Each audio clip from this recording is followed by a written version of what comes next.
प्रिय छात्र छात्राओं, आज हम गुलाब राय द्वारा लिखित जो निबंध मधुर भाषण है उसकी चर्चा हम करेंगे। मधुर भाषण कहने का अर्थ है मीठी बात या बात की मधुरता। तो आइए बाबू गुलाब राय के विषय में कुछ जानते हैं। गुलाब राय का जन्म सन 1888 में इटावा में हुआ। अपने माता पिता के धार्मिक एवं दार्शनिक प्रवृत्ति का आप पर विशेष प्रभाव पड़ा। आपने दर्शन शास्त्र में एमए की परीक्षा पास की। दर्शन शास्त्र पर आपने कई पुस्तकें लिखी हैं। बाद में आपकी रुचि साहित्य पर केंद्रित हुई। आगरा से सेंट जॉन्स कॉलेज में आप अध्यापक नियुक्त हुए। आपने एलएलबी की परीक्षा भी पास की। आगरा में रहते समय आपने साहित्य का गंभीर अध्ययन किया। साहित्य संदेश का आपने सफल संपादन भी किया। गुलाब राय दर्शन, इतिहास, राजनीति, साहित्य आदि अनेक विषयों पर अमूल्य ग्रंथ हिंदी को दे सके हैं। उनकी साहित्य सेवाओं का उचित मूल्यांकन करते हुए आगरा विश्वविद्यालय ने उन्हें डिलीट की उपाधि से सम्मानित किया था। मन की बातें, कर्तव्य शास्त्र, पाश्चात्य दर्शन का इतिहास, बौद्ध धर्म आदि उनकी दार्शनिक रचनाएं हैं। नवरस प्रसाद जी की कला, सिद्धांत और अध्ययन, हिंदी नाट्य विमर्श आदि उनकी आलोचनात्मक रचनाएं हैं। ढलुआ क्लब, प्रबंध प्रभाकर, जीवन पथ मेरी असफलताएं, फिर निराशा क्यों आदि संग्रहों में उनके निबंध संकलित हुए हैं। उनके निबंधों में विषय प्रतिपादन की स्पष्टता तथा पर्याप्त गहराई है। अब आइए, जो प्रस्तुत निबंध हमारे सामने है मधुर भाषण, उसमें किस तरह की विचार बोध लेखक ने रखे हैं उसको जानते हैं। मधुर भाषण मतलब मीठी बातें। सच में मीठी बातों से, मधुर व्यवहार से, शिष्टाचार और विनय से दूसरे का दिल जीता जा सकता है। भाषा मनुष्य की बड़ी संपत्ति है। वह मीठी बात करके समाज में मित्र बनता है, कड़वी बोली से दुश्मनी मोल लेता है। नाराजगी, अहंकार, घमंड कठोर भाषा से व्यक्त हो जाते हैं।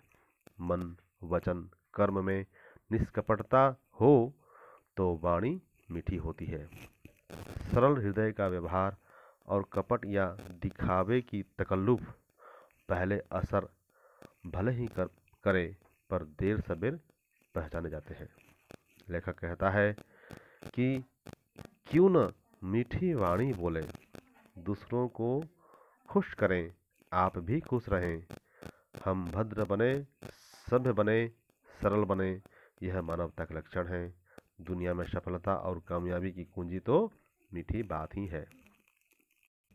संत कबीरदास भी कहते हैं, ऐसी वाणी बोलिए मन का आपा खोए, औरन को शीतल करहीं आपहु शीतल होए।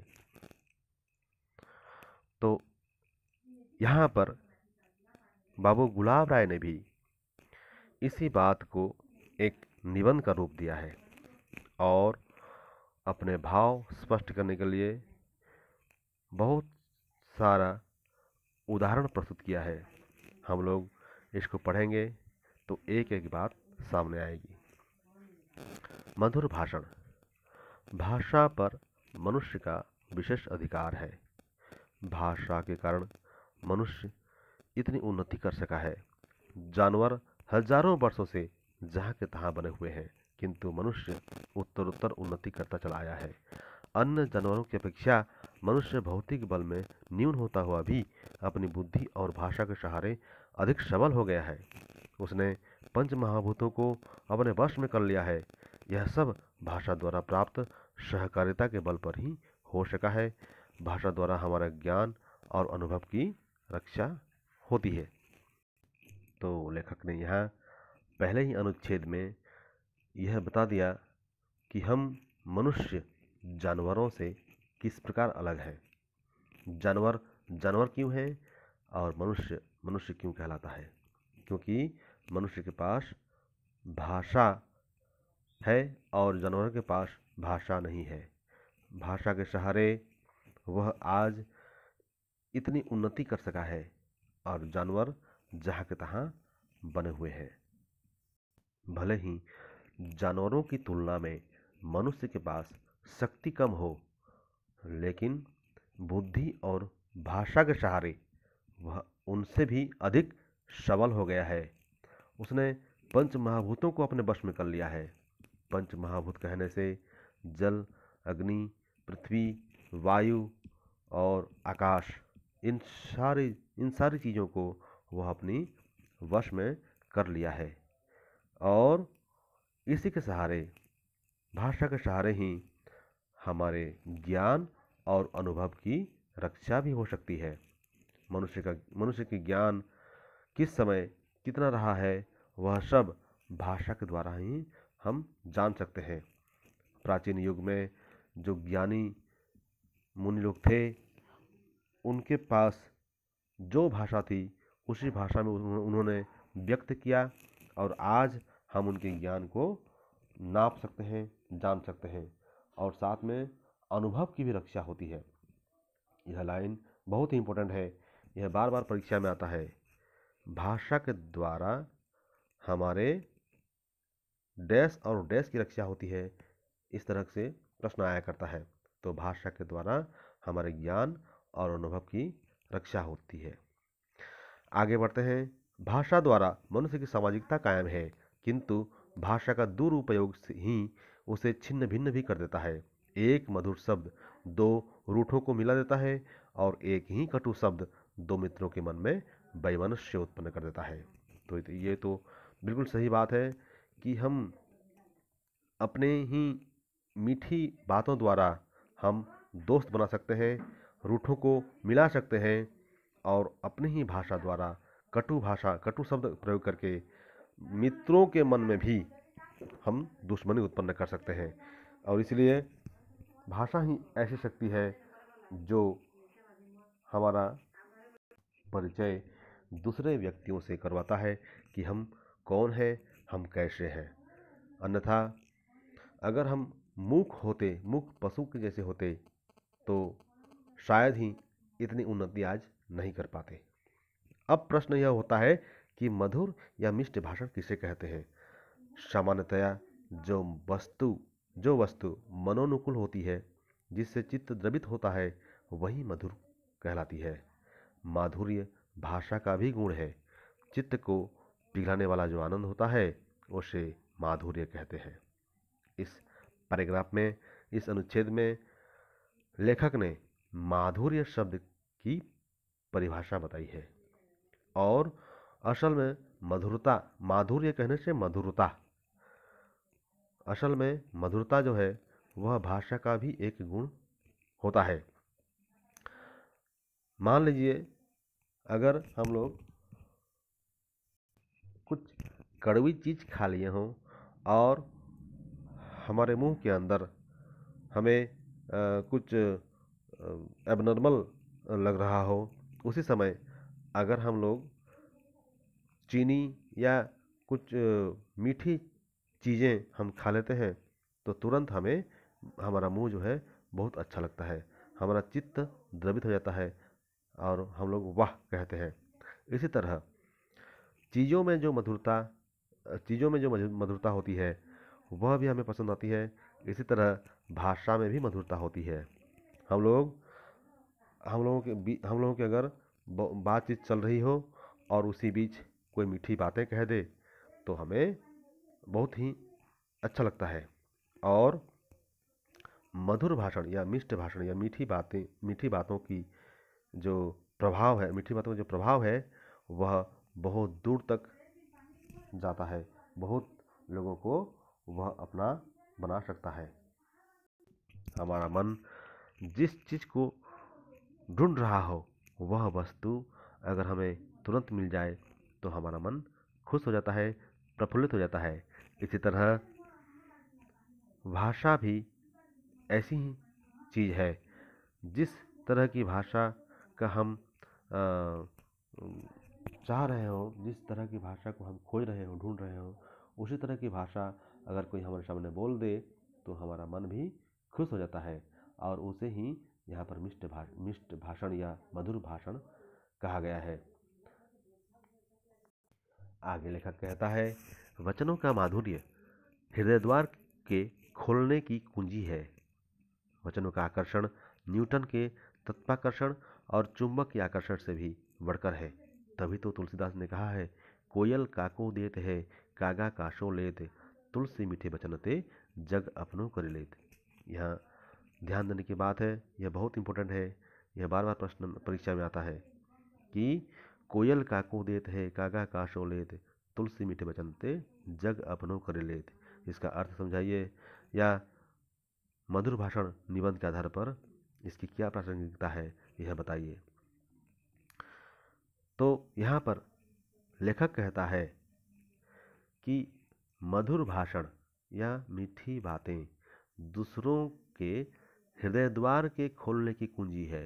कुंजी का अर्थ है चाबी। मान लीजिए हम अगर दूसरे किसी के हृदय में अगर जगह पाना चाहते हैं तो उसके लिए एक ही वस्तु है, वह है मधुर भाषण। हम लोग जिस कुंजी के सहारे दूसरों के हृदय में स्थान पाना चाहते हैं वह कुंजी है मधुर भाषण, वचनों की माधुर्यता। और इसकी शक्ति वचनों का आकर्षण की जो शक्ति है वह न्यूटन के तत्वाकर्षण और चुंबक के आकर्षण से भी बढ़कर है। क्योंकि ये जो न्यूटन के तत्वाकर्षण और चुंबक के आकर्षण, इनके लिए तो एक सीमा निश्चित है कि उतने ही सीमा में यह काम करेंगे, उसके आगे वह काम नहीं करते। लेकिन वचनों की माधुर्यता या मीठी बातों का जो आकर्षण है वह हर जगह काम करता है, हर समय काम करता है और हर दिन के लिए काम करता रहेगा। और यहाँ पर तुलसीदास ने यहाँ जो हमें बताया है उसका अर्थ भी हम जान लेते हैं। कोयल काको देत है, कागा काशो लेत, तुलसी मीठे वचन ते, जग अपनों कर लेत। इसका अर्थ हो गया, एक होता है कोयल, दूसरा होता है कौवा। तो कौवा और कोयल दोनों ही दिखने में समान होते हैं, परंतु लोग कोयल को ज़्यादा पसंद करते हैं, कौवा को नहीं। ऐसा क्यों होता है? क्योंकि उनकी जो आवाज़ है वही मुख्य विषय वस्तु है। कोयल की आवाज़ सबको पसंद आता है, कौवा की आवाज़ किसी को पसंद नहीं आता।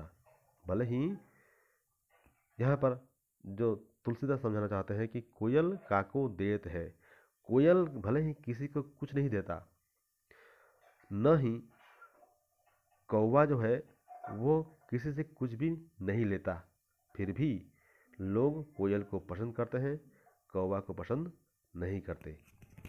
और नीचे कहते हैं, तुलसी मीठे वचन ते, जग अपनों कर लेते। मीठे वचनों द्वारा, मीठी बातों द्वारा हम पूरे संसार को अपना बना सकते हैं। इसी बात को समझाने के लिए लेखक ने कोयल और कौवे की बात कही है।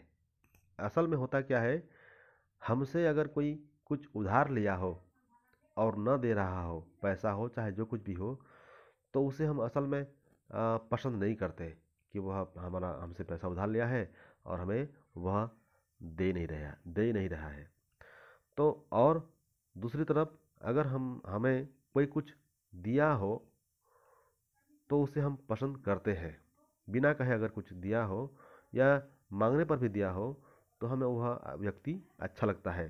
तो लेखक यहाँ कहता है, न तो कोयल ने किसी को कुछ दिया है जिसके चलते हम उसे पसंद करें, और न ही कौवे ने हमसे कुछ उधार लिया है जिसे हम उसे नापसंद करें।